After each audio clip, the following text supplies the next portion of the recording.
Fluid equation of plasma के जो है अब हमने टर्म्स पढ़ लिए हैं और अब हम इसको डिराइव किस तरह से करते हैं।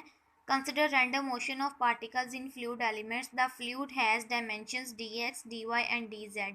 सो हमारे पास जो है अब हमने रैंडम मोशन ले ली है पार्टिकल्स की फ्लूइड में और हम कह रहे हैं कि वो जो एलिमेंट्स हैं वो dx dy और dz में जो है डायमेंशंस में जा सकते हैं। So volume of fluid elements is del v is equal to del X del Y del Z. Solid state में भी हमने D X D Y D Z को जो है वॉल्यूम पढ़ा था ना, सो ये वही वाली टर्म हमने इधर यूज़ की है। फिर हमारे पास थ्री डायरेक्शंस थी, एक्स वाई और जेड।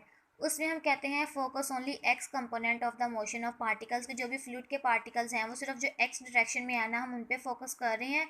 और उसमें जो है हमारे पास दो फेस बन रहे हैं ए और बी, और जो है उनके सेंटर्स कैसे आएंगे। अब जो है फ्लूइड के पार्टिकल्स हमारे पास जैसे हमने एक्स डायरेक्शन में लेने हैं, सो एक्स डायरेक्शन में है, सो यहाँ से ओरिजिन से यहाँ तक जो है पार्टिकल्स हमारे पास एक्स डायरेक्शन में पूरे ही होंगे, मतलब एक्स ज़ीरो ही होगा, हमारे पास पूरा पूरा होगा। और अगर जो है यही वाली बात हम फेस ए और बी के लिए करेंगे, मतलब जो ये वाला फेस है ना हमारे पास, ये वाला फेस एक्स डायरेक्शन में ये पूरा पूरा होगा। और जब हम ए और बी की बात करेंगे, सो ए जो और बी जो हैं वाई में भी हाफ साइड बढ़े हैं इस सॉलिड स्टेट में, ये बात हमने काफ़ी डिस्कस की है। और इस तरह जेड में भी जो है वो हाफ साइड से जो है बढ़े हैं, so del Y over two आ गया और डेल जेड बाई टू आ गया है। Face area of the fluid element is A is equal to del Y del Z, face area की बात हुई है। सो यहाँ पर जो फेस एरिया ए की बात करें हम, ये वाला जो फेस है ना जो एक्स वाली साइड पे है फेस, वो तो हमारे पास एक्स ज़ीरो है ना, तो वो तो पूरा पूरा ही हो गया ना, मतलब ज़ीरो ही हो गया, एट रेस्ट पे है पूरा, उसकी साइड पे ही है हमारे पास। जबकि जो है ये ए का ये वाला फेस एक जो है वाई की साइड पे है और एक जो है वो जेड की साइड पे है हमारे पास। सो ये हम इंक्लूड करेंगे, A is equal to del Y del Z. So pressure हमें पता है, प्रेशर किसके बराबर होता है, force over area. So P is equal to F over A की जगह पे जो है डेल वाई डेल जी लगा सकते हैं हम। और जो है अगर दोनों पे डेरिवेशन रखेंगे हम with respect to X, so del P over del X is equal to del F over del X del Y del G is equal to, ये फिर से हम जो है वॉल्यूम लिख सकते हैं, सो डेल वी लिख दिया हमने। सो जब हमने प्रेशर की बात की थी, सो प्रेशर हमने कहा था कि प्रेशर हमारे पास जो है F2 है, फोर्स 2 जो है वो प्लाज्मा के पार्टिकल्स के लग रही है, ये वो है। सो यहाँ पर जो है प्रेशर की टर्म आ गई है, सो इसको हम F2x लिख सकते हैं, where F2x is equal to del F over del V is the force per unit volume in vector form.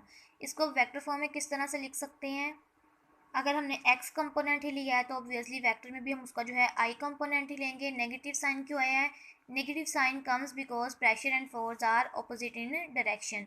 So similarly y component के लिए हम j कंपोनेंट्स लिख लेंगे और z के लिए जो है k कंपोनेंट भी साथ लिख लेंगे। अब इन तीनों इक्वेशंस को जो है हम ऐड कर देंगे।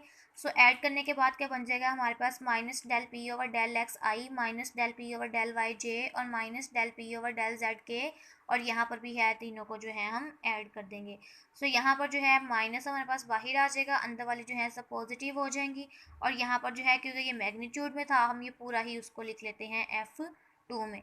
सो यहाँ पर जो है ये हमारे पास ऑपरेटर है डेल ओवर डेल एक्स, ये आई की डायरेक्शन में है, ये भी ऑपरेटर है, ये भी ऑपरेटर है। सो इसको हम माइनस डेल में लिख सकते हैं, जबकि पी हमारे पास ऐसे ही आ जाएगा और ये हमारे पास क्या आ जाएगा F2। So put equation 4 and equation 8 in equation 1। सो अब ये जो हमने F1 और F2 की वैल्यू निकाली है, जो हमने सबसे फर्स्ट पे इक्वेशन ली थी, ये उसमें पुट कर दें जाके, तो हमारे पास क्या आ जाएगा, N M D U by D T is equal to N Q E plus U cross B minus del P. The convective derivative of any physical quantity G is equal to U of any fluid is given as. अब जो है convective derivative जो है जी लिया था जब हमने पीछे लिया है, तो वो यहाँ पर भी डी था, यहाँ पर भी जी था और यहाँ पर भी जी था। अगर जी इज इक्वल टू यू लेंगे तो वो हमारे पास जो है इस तरह से आ सकती है। अगर अब जो है यही convective derivative with respect to time हम यहाँ पर इसके साथ जो है इंक्लूड कर दें, सो हमारे पास किस तरह से आ जाएगा, यहाँ पर D U by D T की जगह पे हम ये वाली पूरी टर्म लगा सकते हैं। सो ये लगा दी है हमने, बाकी सारी टर्म्स हमारे पास एज इट इज़ ही आ गई हैं। और सेम टू सेम यही वाली इक्वेशन जो है हमने फ्लूइड डिस्क्रिप्शन में जो है, जब हमने फ्लूइड इक्वेशन ऑफ मोशन ली थी तब हमने पढ़ी थी। So this is called the equation of motion of plasma fluid, and this is also called the fluid equation of plasma or momentum equation of plasma.